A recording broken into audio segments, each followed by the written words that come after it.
Creating the perfect tennis player means breaking the game down to its most reliable advantages. Study the movement maps, shot values, pressure data, and rally patterns across eras, and the top traits become obvious. Precision here, heavy pace there. Unmatched stability somewhere else. Fuse those strengths into one athlete, and you get a design built to rule every surface in every matchup. Let's dive into what the perfect tennis player actually looks like. Roger Federer. First up, the category that defines control, precision. Roger Federer built matches through structure, not force. In hundreds of track matches, his movement lines stand out. Short, clean, and always angled toward balanced contact. He didn't reach the ball faster than everyone else. He reached it smarter. Federer controlled tempo with micro adjustments. A slight change in pace, a shift in height, a touch of spin, nothing random. Everything is intentional. That rhythm left opponents reacting a beat late, even when they read the rally shape correctly. His backhand slice became a pressure tool instead of an escape. Tracking data shows that after receiving a Federer slice, opponents consistently hit shorter, higher balls. That shift let Federer step in early, set his feet, and punish the next contact with a forehand already loaded into position. The forehand itself was one of the most precise strokes ever measured. Depth, accuracy, directional sharpness, early takeback, clean acceleration. He placed balls within tight zones repeatedly, especially when redirecting cross-court patterns into the line. That precision didn't come from power. It came from timing and spacing. His net choices were calculated. Federer didn't move forward to speed up matches. He moved forward because the prior shot had broken the opponent's balance. His approach efficiency remained among the top in the modern era, and his volley finishing was a natural extension of his court awareness. Federer adds the first essential trait, precision that shapes rallies from the first strike to the last, the ability to control space, flow, and ball height with minimal physical cost. Rafael Nadal. From precision, we shift to pressure. Rafael Nadal redefined how the ball behaves in motion. His top spin levels sit at absurd heights compared to standard tour readings. On clay, rotations peak above 5,000 per minute. Even on faster courts, his ball lifts into the opponent's strike zone at a height that forces contact changes, grips to adjust, and footwork patterns to shift backward. That constant elevation forces players into a defensive posture even when they aim to attack. It's not just spin, it's leverage. What separates Nadal is how long he sustains this output. Data shows his average ball speed hardly drops even during heavy multi-hour matches. The intensity stays. The depth stays. The weight stays. Opponents may start strong, but the load builds over time. His rally tolerance is unmatched. He pushes rallies into long sequences while still maintaining positive shot quality. In finals and extended matches, in outdoor conditions, the accuracy holds. He doesn't give short balls. He doesn't give free height windows. He forces opponents to hit near the line while he hits with margin. Court positioning amplifies his style. Nadal often stays meters behind the baseline, yet recovers into neutral with explosive steps that shouldn't be possible from that distance. He uses the extra space to load rotation and generate more height, more pressure, more discomfort, and mentally the data becomes brutal. Nadal captures sets even in matches he loses. He forces opponents to outlast him in patterns specifically engineered to exhaust them. He doesn't allow momentum drops to break structure. His patterns remain stable under stress. From Nadal, the perfect player gains pressure through rotation, constant weight, constant depth, constant physical demand that drains opponents even during neutral points. Novak Djokovic. Now we enter the category that connects everything, balance. Novak Djokovic doesn't dominate by leading in one area. He dominates because every area sits at elite levels simultaneously. He has no missing layer, no weak zone, no part of his game that opponents can repeatedly target. The return phase is the first sign of that balance. Djokovic reads toss height, racket angle, and shoulder alignment like a sensor. His reaction times consistently sit well below the tour norm. That lets him neutralize first hits that should generate advantage for the server. Across surfaces, he stays at the top of return games won, proving the adaptability of his reading abilities. No surface reduces his effectiveness. The backhand is the backbone of this system. Compact, flexible, and stable. Opponents earn significantly fewer points when targeting his backhand compared to average ATP numbers. When he switches direction, the success rate stays high. There's no dip between defensive and offensive backhands. Same form, same balance, same accuracy. Movement ties the system together. Djokovic covers less distance per rally, but wins more defensive points. That means his movement is not only efficient, it's predictive. He doesn't sprint late, he starts early. He doesn't slide as a reaction, he slides at the moment the ball path forms. His steal score, points won from defensive positions, stays near the top almost every season. His conversion score, points won from attacking positions, remains equally strong.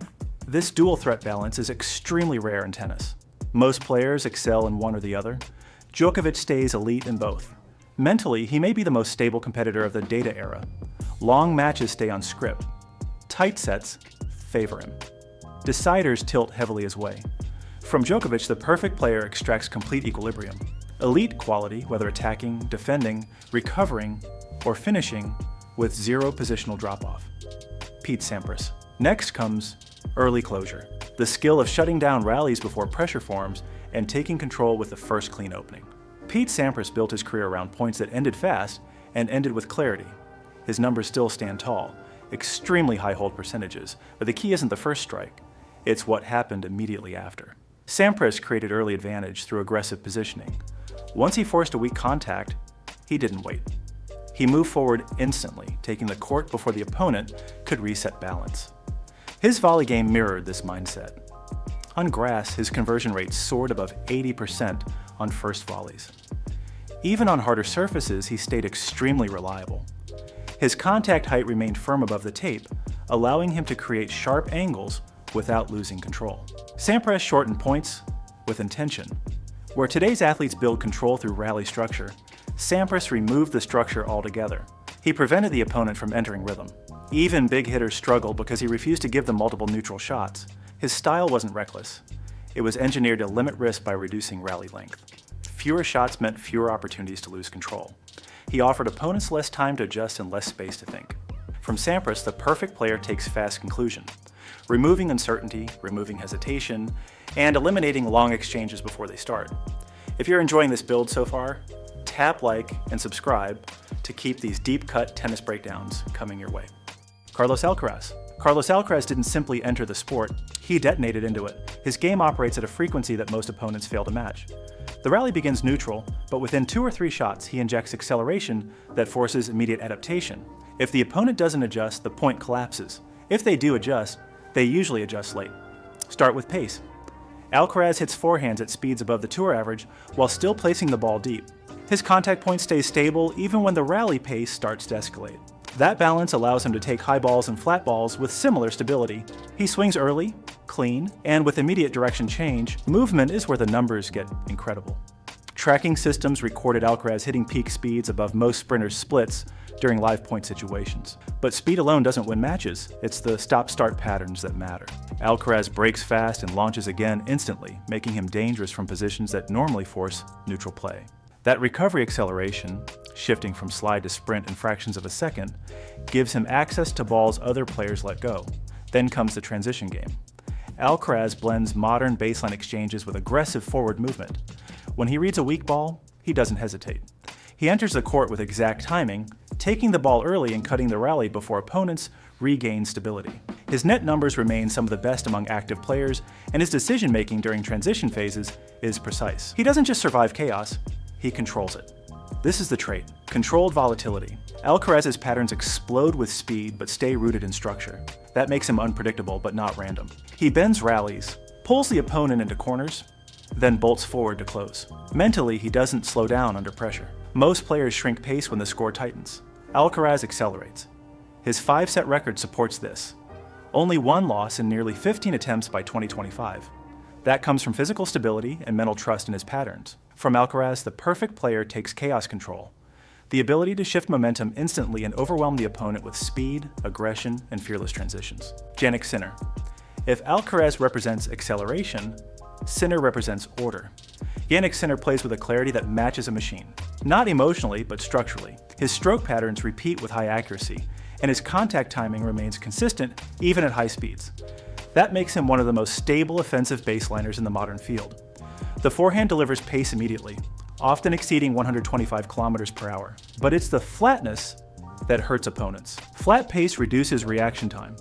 Combined with early contact, Sinner compresses rallies. Many exchanges against him feel shorter because the ball reaches opponents faster, even if they're standing far behind the baseline. His backhand might be his Defining strength. Shot quality metrics consistently rank it near or at the top. The reasons? Early preparation, minimal loop, perfect alignment, tight directional control. Opponents rarely gain advantage when attacking his backhand because he redirects without losing balance. Even heavy topspin balls from deep positions don't shake his structure. He absorbs pace and sends it back cleanly. Footwork improvements amplified his damage. Across 2024 and 2025, his reaction steps shortened, letting him step forward into balls rather than get pushed back. That shift increased his ability to dictate from neutral positions. When he takes the baseline early, rallies bend in his favor fast. His mental profile grew just as sharply. Sinner's deciding set numbers climbed above 85%, signaling a player who remains emotional even when rallies get heavy. He doesn't chase highlight shots under pressure. He repeats the pattern until the opponent breaks. Where Alcaraz thrives in volatility, Sinner thrives in certainty. The perfect player needs both. From Sinner, the perfect athlete takes linear pressure, depth, pace, and accuracy delivered through stable mechanics and relentless control of the baseline. Daniil Medvedev, the final modern component is tactical clarity, and no one delivers that better than Daniil Medvedev. His technique looks different, but the intention behind it is sharp. Medvedev plays from locations other players avoid, using depth behind the baseline to create time and draw risky decisions from opponents. He positions himself deep, sometimes 2 to 3 meters behind the baseline, not because he can't step in, but because he uses that space to gain reaction advantage. Opponents must hit an extra shot. That extra shot leads to minor positional errors, and Medvedev waits for them with patience. His flat ball adds a disruption.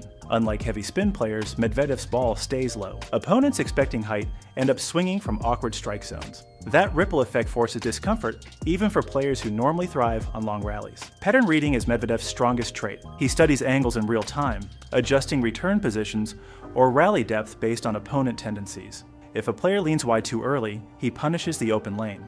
If the rally pace doesn't work in his favor, he changes direction rather than speed. Medvedev survives through intelligence rather than physical volume. He doesn't sprint unnecessarily. He doesn't chase every ball at full speed. He lets opponents generate the pace while he absorbs and redirects. That patience becomes lethal in long matches. He doesn't panic.